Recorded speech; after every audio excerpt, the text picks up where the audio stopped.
स्वागत है दोस्तों आप सभी का आपके अपने यूट्यूब चैनल ऊपर पर आ जाओ भाई सभी दोस्त। एक बार सेशन को शेयर भी कर दीजिए अपने सभी दोस्तों में और वीडियो को लाइक भी कर लीजिए। सभी लोग जितने लोग भी आ गए हैं सभी लोग सेशन को शेयर करें, वीडियो को लाइक करें।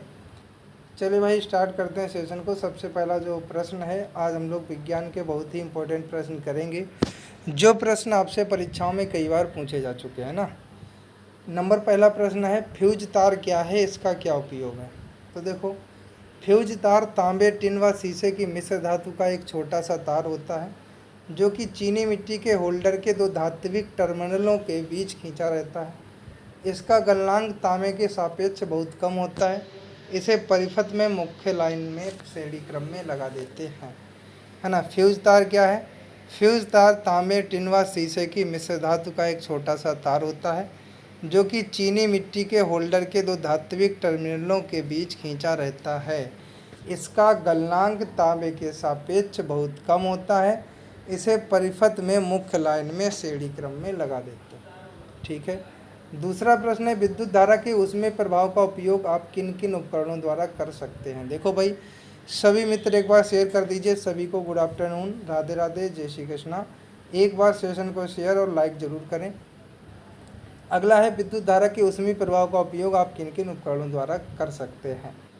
तो देखो, विद्युत धारा के ऊष्मीय प्रभाव का उपयोग निम्नलिखित उपकरणों द्वारा कर सकते हैं, जैसे विद्युत बल्ब हुआ, विद्युत प्रेस हुआ, विद्युत अंगीठी हुई, पानी गर्म करने के लिए हीटर हुआ, ब्लोअर हुआ, टोस्टर हुआ, बेकिंग हुआ, ओवन हुआ, वाल सुखाने का यंत्र हुआ। इन सभी में हम विद्युत धारा के ऊष्मीय प्रभाव का उपयोग करते हैं, क्योंकि ये सारी चीज़ें विद्युत से ही चलती हैं, है ना। आवेश से आपका क्या तात्पर्य है, इसके प्रकारों पर प्रकाश डालना है। तो देखो, किन्हीं दो वस्तुओं को आपस में रगड़े जाने अथवा एक दूसरे के निकट या संपर्क में आने पर उनमें दूसरी वस्तुओं को अपनी ओर आकर्षित करने का जो गुण उत्पन्न हो जाता है, उसे वस्तुओं का आवेशन कहते हैं। आवेश के प्रकार की अगर बात करें तो दो प्रकार होते हैं। नंबर एक, धनात्मक आवेश। नंबर दो होता है ऋणात्मक आवेश। ये दो प्रकार होते हैं आवेश के। विजातीय यानी विपरीत प्रकार के आवेशित वस्तुओं के बीच आकर्षण बल तथा सजातीय समान प्रकार के आवेशित वस्तुओं के बीच प्रतिकर्षण बल लगता है। ठीक है भाई, आगे चलो। धन आवेश एवं ऋणावेश की बात करें, जब कांच की छड़ को रेशम से रगड़ते हैं तो कांच की छड़ में उत्पन्न आवेश धनावेश होता है तथा रेशम में उत्पन्न आवेश ऋणावेश होता है। इसको भी याद रखना। लाल रक्त कणिकाओं तथा श्वेत रक्त कणिकाओं का संचित्र वर्णन अगर आ जाए तो सबसे पहले जानते हैं रेड ब्लड सेल्स जो होती हैं। मनुष्य में लाल रक्त कणिकाएँ गोल तस्तरीनुमा तथा दोनों ओर से पिचकी होती हैं। पुरुषों के एक घन मिलीलीटर रक्त में इनकी संख्या 5.5 लाख, स्त्रियों में 4.5 से 5 लाख के बीच में रहती है। ठीक है, इस प्रकार से होती हैं, आप चित्र देख सकते हैं। ये समस्त रक्त कणिकाएँ का 90% होती हैं। प्रत्येक लाल रक्त कणिका प्लाज्मा झिल्ली के आवरण से ढकी होती है और केंद्रक विहीन होती है। इसमें विभिन्न प्रकार के लवण, विकर तथा विटामिन्स होते हैं। इनमें हीमोग्लोबिन नामक रंगयुक्त प्रोटीन होती है, याद रखेंगे। लाल रक्त कणिका का जीवन काल अधिकतम 127 दिन भ्रूण में, आरबीसी, यकृत तथा प्लीहा में बनती हैं, यानी लीवर में और प्लीहा में। श्वेत रक्त कणिकाओं की अगर हम बात करें, जो आपकी डब्ल्यूबीसी होती हैं, ये लाल रुधिर कणिका की अपेक्षा बड़ी तथा केंद्रक युक्त कोशिकाएं होती हैं। मनुष्य के एक घन मिलीलीटर रक्त में इनकी संख्या 5000 से 9000 तक होती है। रोगजनक अवस्था में यह संख्या बढ़ जाती है। श्वेत रक्त कणिकाएँ अमीबा के समान अनियमित आकार की होती हैं। इनमें हीमोग्लोबिन बढ़त नहीं होता है, इसलिए रंगहीन होती हैं। ये प्लीहा में बनती हैं। इनका जीवन काल 1 से 4 दिन तक ही रहता है और ये हमेशा बनती ही रहती हैं। ऐसा नहीं है कि अगर आपके रक्त में जो आपकी डब्ल्यूबीसी होंगी तो ऐसा नहीं है कि 4 दिन के बाद जो समाप्त हो गई फिर नहीं रहेंगी। ऐसा नहीं, हमेशा डेली के डेली, मिनट के मिनट बनती हैं और इनका जो जीवन काल रहता है 1 से 4 दिन रहता है। जैसे आज अगर कोई श्वेत रुधिर कणिका बनी तो 3 से 4 दिन के बाद वो समाप्त हो जाएगी। लाल रक्त और श्वेत रक्त कणिकाओं में अंतर बताना है। देखो, लाल रक्त में क्या अंतर रहता है, श्वेत रक्त में। ये गोल तस्तरी नुमा तथा दोनों ओर से पिचकी होती हैं और ये कणिकाएँ अमीबा के समान अनियमित आकार की होती हैं। प्रत्येक कणिका प्लाज्मा झिल्ली के आवरण से ढकी रहती है और केंद्रक विहीन होती है। ये केंद्रक युक्त होती है। ठीक है। ये हीमोग्लोबिन रंग युक्त प्रोटीन के कारण लाल रंग की होती हैं। इनमें से कोई बढ़लक नहीं होता, इसलिए ये रंगहीन होती हैं। ये अस्थियों की अस्थिमज्जा में बनती हैं। भ्रूण में ये कणिकाएँ यकृत तथा प्लीहा में बनती हैं। ये कणिकाएँ प्लीहा में ही बनती हैं। इनका जीवन काल 127 दिन का होता है। इनका जीवन काल 1 से 4 दिन का ही होता है। ठीक है भाई। आगे चलो, रक्त बैंक से आप क्या समझते हैं, जिसको आप ब्लड बैंक के नाम से जानते हैं। देखो, वह संस्था जहाँ विभिन्न वर्गों के रक्त सुरक्षित एवं संग्रहित रहते हैं, रक्त बैंक कहलाता है। विश्व का प्रमुख रक्त बैंक रेड क्रॉस सोसाइटी है। रक्त बैंक में रक्त में सोडियम साइट्रेट रसायन मिलाकर लगभग 30 दिन तक सुरक्षित रखा जाता है। रक्त को 4.5 डिग्री सेल्सियस से 40 डिग्री फ़ारेनहाइट तापक्रम पर कांच या प्लास्टिक की वायुबद्ध बोतलों में सुरक्षित रखते हैं। याद रखेंगे। रक्त वर्ग का निर्धारण किस प्रकार किया जाता है, अगर इसकी बात आ जाए तो रक्त वर्ग का निर्धारण रुधिर वर्ग निर्धारण के लिए ए रोधी सीरम तथा बी रोधी सीरम नामक रसायन प्रयोग करते हैं। एक साफ स्लाइड पर ए रोधी सीरम तथा बी रोधी सीरम की एक एक बूंद थोड़े से अंतर पर रखी जाती है। डॉक्टर व्यक्ति के हाथ की एक उंगली में बी संक्रमित सुई चुभोकर रुधिर की एक बूंद निकालकर स्लाइड पर रख लेते हैं। अब इस रुधिर को दोनों प्रकार के सीरम में थोड़ा थोड़ा मिलाकर अभी श्लेषण की प्रक्रिया देखते हैं। यदि किसी भी सीरम में रुधिर नहीं फटा तो रुधिर का वर्ग O है। यदि दोनों ही सीरम में रुधिर फट जाए तो रुधिर वर्ग AB होगा। यदि केवल बी रोधी सीरम में फटा तो बी, और यदि केवल ए रोधी में फटा तो ए वर्ग का होगा। ये आप लोग याद रखेंगे। ऐसे पता चलता है कि किसका ब्लड ग्रुप क्या है।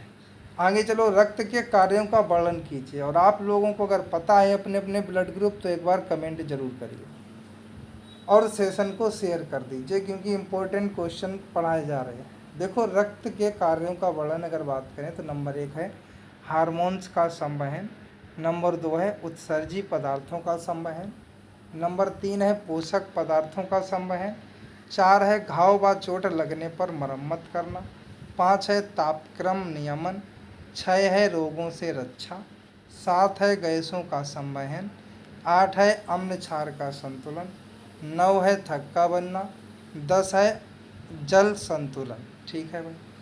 आगे चलो, अगला क्या है, रुधिर जनित 2 बीमारियों के नाम लिखने की अगर बात आ जाए तो नंबर 1 है हेपेटाइटिस बी, नंबर 2 है एड्स।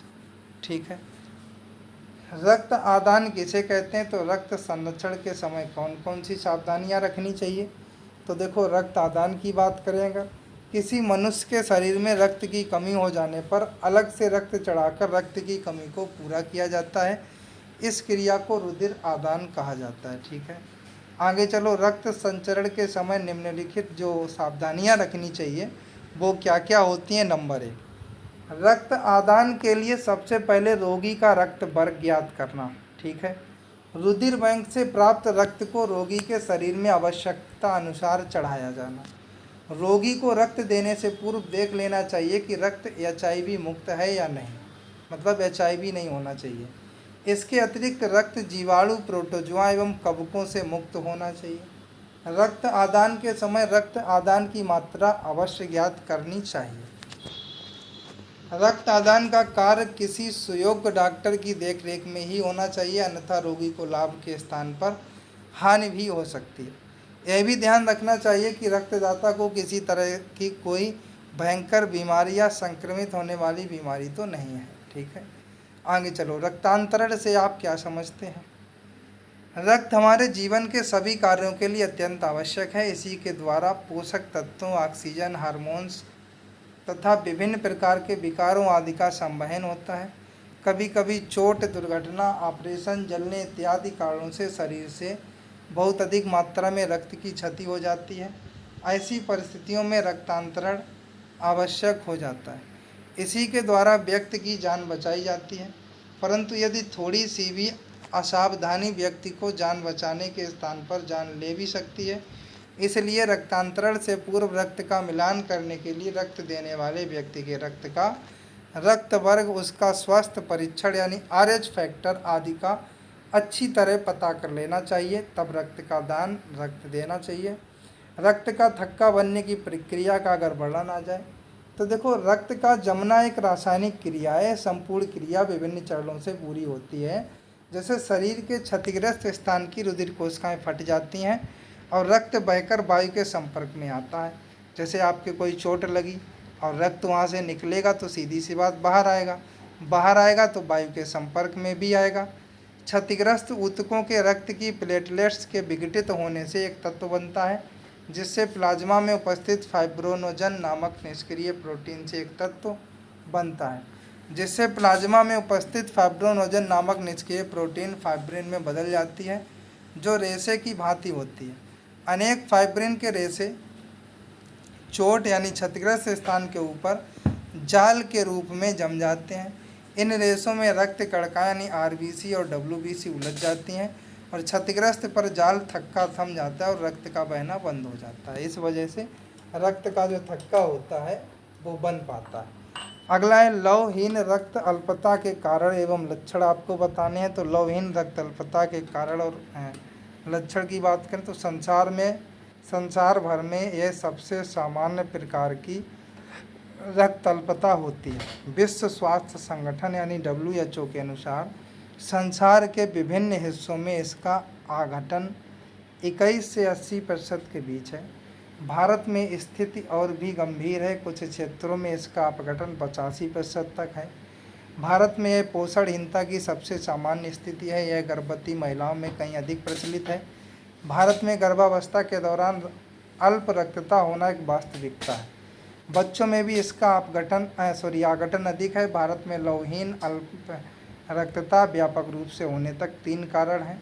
कौन कौन से? नंबर 1 गरीबी, ठीक है, नंबर 2 है अज्ञानता, नंबर 3 गंदा रहन सहन, ये होते हैं। देखो, लवहीन अल्प रक्तता या तो खाद्य पदार्थों से लव की आपूर्ति कम होने के कारण अथवा ज़्यादा खर्च होने के कारण या दोनों ही कारणों के एक साथ उपस्थित होने के कारण ये हो पाती है।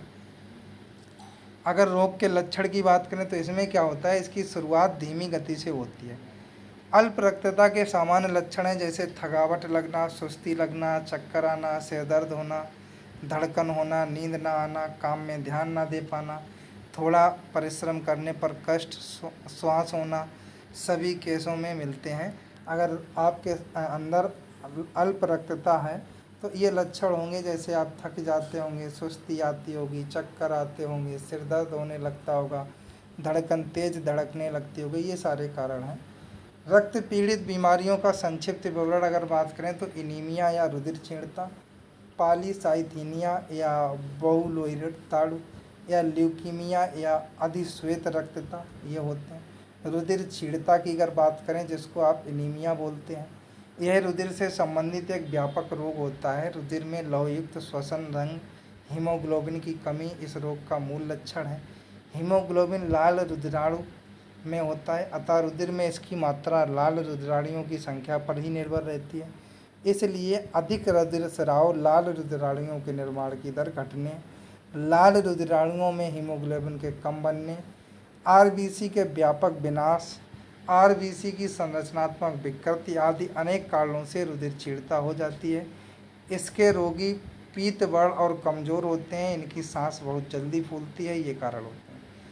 अगर हम पॉलीथीमिया की बात करें, बहुलोहिताणु की बात करें तो इसमें रुधिर क्षीणता के विपरीत इसमें लाल रुधिराणु यानी RBC के बनने की दर के तीव्र हो जाने के कारण रुधिर में इनकी संख्या बहुत बढ़ जाती है। इससे रुधिर की मात्रा बढ़ने के कारण हृदय पर जोर पड़ने लगता है, ठीक है। जिसके अंदर RBC की संख्या बढ़ेगी यानी रुधिर ज़्यादा बनेगा, उसको भी दिक्कत है। उसको ये दिक्कत है कि भैया हृदय पे जोर पड़ेगा क्योंकि उसको पंपिंग ज़्यादा करनी पड़ेगी, तो रुधिर ज़्यादा भी नहीं, तथा रुधिर के गाढ़ा हो जाने के कारण रुधिर वाहिनियों में इसका बहाव धीमा हो जाता है। अधिश्वेत रक्तता, ल्यूकेमिया, यह अस्थि मज्जा तथा लसीका ऊतक का कैंसर रोग होता है। इसमें श्वेत रुधिराणु यानी वाइट ब्लड सेल के बनने की दर के अत्यधिक बढ़ जाने से रुधिर में इन रुधिराणुओं की संख्या बहुत बढ़ जाती है। रोगी की प्लीहा, यकृत तथा लसिका बढ़ जाने से रुधिर में रुधिराणुओं की संख्या बहुत बढ़ जाती है। रोगी की प्लीहा, यकृत तथा लसिका गांठें फूल जाती हैं तथा उच्च ज्वर, जोड़ों में असह्य पीड़ा और व्यापक रुधिर स्राव होने लगता है। उपयुक्त उपचार के अभाव में रोगी की मृत्यु भी हो जाती है। ठीक है, तो ये सारी चीज़ें होती हैं। आगे चलो, एड्स को विस्तार पूर्वक समझाइए, इसके लक्षणों को लिखिए। अगर एड्स की बात आ जाए तो देखो, एड्स का सबसे पहले फुल फॉर्म भी पूछा जा सकता है, तो एक carrier amino deficiency syndrome. HIV का फुल फॉर्म पूछा जाए तो ह्यूमन अमीनो वायरस। ठीक है, यह शब्द एक्वायर्ड अमीनो डिफिशियंसी सिंड्रोम का संक्षिप्तीकरण है। सर्वप्रथम सन 1981 में कैलिफोर्निया यानी संयुक्त राज्य अमेरिका में एक समलिंगी पुरुष वयस्कों में जब तब संक्रमण, असमान असाधा बीमारी, प्रतिरोधक क्षमता में कमी और उच्च मृत्यु दर के लक्षण दिखे। कई वर्षों तक इस रोग के कारणों की जानकारी भी नहीं हुई। सामान्यतः इसकी पहचान कैसे होती है? वजन में कमी हो जाए, 1 माह से अधिक अवधि तक ज्वर, 1 माह से अधिक अवधि तक अतिसार। ठीक है, अन्य लक्षण जैसे त्वचा में अवरुद्ध यानी ट्यूमर, लिम्फ ग्रंथियों में वृद्धि हो जाए, लगातार आपको खांसी रहे, समस्त शरीर में खुजली रहे, हकलाहट यानी बोलने में कठिनाई होने लग जाए, असंयमित व्यवहार, पागलपन सा, रात्रि में पसीना आने लग जाए, हर्पीज जोस्टर का बार बार होना, ये सारे इसके कारण हैं। एड्स कैसे फैलता है, इसके प्रबंधन को समझाएं। तो देखो भाई, एड्स स्वयं किसी कारण से नहीं होता है, बल्कि किसी रोगी के जिसके साथ जांच में HIV पाया जाता हो, उसके संसर्ग से यह रोग होता है। इसमें वायरस के पहुंचने का मुख्य माध्यम रक्त होता है। एड्स रोग का प्रचार निम्न प्रकार से होता है, जैसे यौन संचार। ठीक है, एड्स फैलने का मुख्य कारण यौन संसर्ग है। इसमें समलैंगिक, समूहलिंगी, विपरीत या एक समूह एड्स से संक्रमित व्यक्ति के अपने विपरीत लिंगी से यौन सहवास, मुख मैथुन, गुदा मैथुन आदि यौगिक व्यभिचार सम्मिलित होते हैं। ठीक है, यानी जो यौन संचार होता है, इसके माध्यम से एड्स जो होता है फैल जाता है। आगे चलो, रक्त संचार द्वारा, इसमें क्या होता है? संक्रमित इंजेक्शन, सुई अथवा उपकरणों का प्रयोग। जैसे मान लो किसी व्यक्ति को एड्स है या किसी महिला को एड्स है, जैसे पति पत्नी कोई दो होते हैं तो उनके बीच में यौन संबंध होते हैं, तो अगर महिला को है तो पति को भी हो जाएगा, अगर पति को है तो महिला को हो जाएगा। ठीक है, इसी प्रकार अगर उस महिला या उस पुरुष को जो इंजेक्शन प्रयोग किया गया है, उस इंजेक्शन को अगर दूसरे व्यक्ति में भी लगा दिया जाए, जैसे कई डॉक्टर होते हैं एक ही इंजेक्शन रखते हैं, स्प्रिट लगा के या पानी से उसको गर्म पानी से धुल लेते हैं और वही दूसरे के भी लगा देते हैं, तो इससे क्या रहता है कि फैलने का काम हो जाता है, जो एड्स होता है दूसरों में भी फैल जाता है। रक्तदान प्रक्रिया द्वारा एड्स का प्रसार हो जाता है। जैसे किसी का रक्त टेस्ट नहीं हुआ, रक्त ले लिया गया जिसको एड्स है और दूसरे को लगा दिया गया, भाई चढ़ा दिया गया। गोदना, गुदवाना, कान छिदवाना, एक्यूपंक्चर अथवा अन्य कोई छेदन क्रिया यदि संबंधित उपकरण भी संक्रमित ना हो। जैसे आपने कान छिदवाए किसी महिला ने या किसी पुरुष ने, उसको एड्स था, जिस चीज़ से कान छेदने वाला, जिस चीज़ से उसके कान छेदे उसी चीज़ से दूसरे के कान भी छेद दिए, तो क्या होगा? एड्स हो जाएगा। नहीं तो क्या होता है, जिस चीज़ से एक के कान छेदे जाएँ दूसरे के उससे नहीं छेदे जाने चाहिए, है ना। प्रसव द्वारा संचार या गर्भस्थ संचार के द्वारा, HIV से ग्रस्त माता अपने गर्भस्थ शिशु में संक्रमण उत्पन्न कर सकती है। अगर किसी माँ को HIV है तो उसके गर्भ में अगर शिशु आ गया है तो उसको भी हो जाएगा। अन्य सहयोगी कारक क्या हो सकते हैं? आयु समूह 20 से 50 के बीच होना, वेश्याओं की सही जांच ना होना, HIV सकारात्मक होने पर भी सही स्थिति को छिपाना। ठीक है, इसके प्रबंधन क्या हो सकते हैं? रक्त सुरक्षा एवं उसके युक्त संगत उपयोग में सुधार लाएं, सार्वजनिक जागरूकता एवं सामुदायिक समर्थन को बढ़ावा दें, निगरानी एवं नैदानिक प्रबंधकीय क्षमता उत्पन्न करें, एवं संचारित रोगों का नियंत्रण कार्यक्रम प्रबंधन क्षमता को सुदृढ़ करना। अब देखो, ऐसा नहीं है किसी को एड्स है तो ये छुपाने की बात हो गई, भाई छुपाने की कोई बात ही नहीं है, बीमारी है तो है। अब जैसे अगर किसी को एड्स है तो ऐसा नहीं कि आप किसी को टच कर देंगे उसको हो जाएगा, टच करने से नहीं होगा। अगर किसी महिला को है और उसके साथ में, या किसी पुरुष को है, वो किसी के साथ में यौन संबंध बनाता है तो उसको होगा। अगर किसी महिला या पुरुष को है उसके जो जैसे कान छेदना वाली जो बात अभी आपको बताई गई, नाक छेदने की बात बताई गई, खून टेस्ट की बात बताई गई, इंजेक्शन की बात बताई गई, अगर ये चीज़ें प्रयोग होंगी तो होगा, नहीं तो ऐसा कुछ नहीं होगा, सामने वाले को नहीं होगा। एड्स से बचाव हेतु सुझाव क्या हो सकते हैं? एड्स से बचने के लिए जो सुझाव हैं, शिक्षा तथा सुरक्षित स्त्री सहवास होना चाहिए, कंडोम की व्यवस्था व सही उपयोग होना चाहिए, स्त्रियों के संपर्क वाले रोगों की पहचान और उनका इलाज होना चाहिए, सुरक्षित रक्त संचरण होना चाहिए, इंजेक्शन लेने का सुरक्षित तरीका होना चाहिए। यानी एड्स से आप तभी बच सकते हैं जब इतने सारे जो आपको बचाव के उपाय बताए गए हैं, अगर आप ये सारे उपाय अपनाएंगे तो आप एड्स से बच जाएंगे, अन्यथा की स्थिति में कोई फिर नहीं बचा सकता है। ठीक है, तो ये सारी चीज़ें आपको ध्यान रखनी है। आगे चलो, राष्ट्रीय एड्स नियंत्रण कार्यक्रम का विवेचनात्मक वर्णन करना है। राष्ट्रीय एड्स नियंत्रण कार्यक्रम। देश में HIV संक्रमण की गंभीरता को देखते हुए भारत सरकार ने सन 1987 में राष्ट्रीय नियंत्रण कार्यक्रम प्रारंभ किया। स्वास्थ्य एवं परिवार कल्याण मंत्रालय ने इस कार्यक्रम को क्रियान्वित करने के लिए एक अलग स्कंद के रूप में राष्ट्रीय एड्स नियंत्रण संगठन की स्थापना की।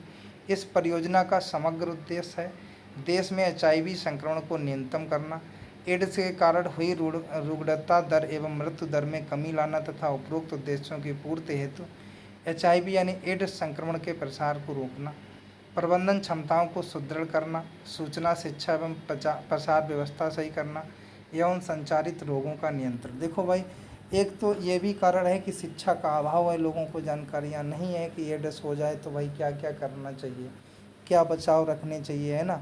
या कोई महिला है, कोई पुरुष है, नहीं पता है कि एड्स अगर महिला को हो गया है, पुरुष को पता है, चेकअप में आ गया, अब उसको नहीं पता है कि भैया पत्नी को एड्स है तो हमें क्या क्या करना चाहिए, या पति को एड्स है क्या क्या करना चाहिए। घर में बच्चे को एड्स है, माँ बाप को नहीं पता है कि बच्चे को अगर एड्स हो गया तो क्या कुछ बचाव उसके लिए करने चाहिए, नहीं पता होते हैं। तो ये सबसे मेन अगर बात देखी जाए तो शिक्षा ही है, शिक्षा का अभाव है लोगों में, जिस वजह से ये सारी चीज़ें हैं।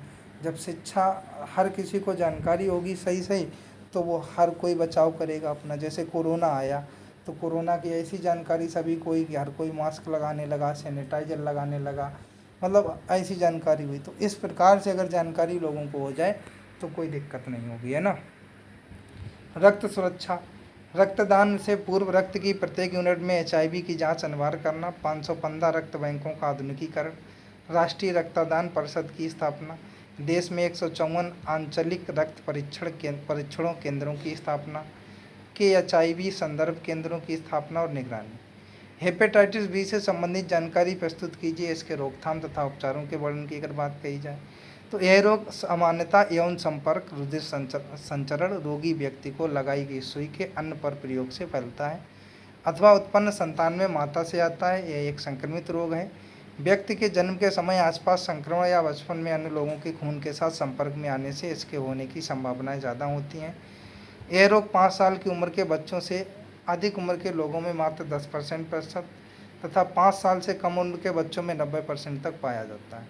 हेपेटाइटिस का वायरस 5 प्रकार का होता है, ABCCDE, यह उनमें से एक है। ठीक है, अब देखो ये जो होता है 5 साल से ऊपर के जो बच्चे होते हैं उनमें 10% होने के चांसेस, 5 साल से जो नीचे के बच्चे हैं उसमें 90% होने के चांसेस रहते हैं।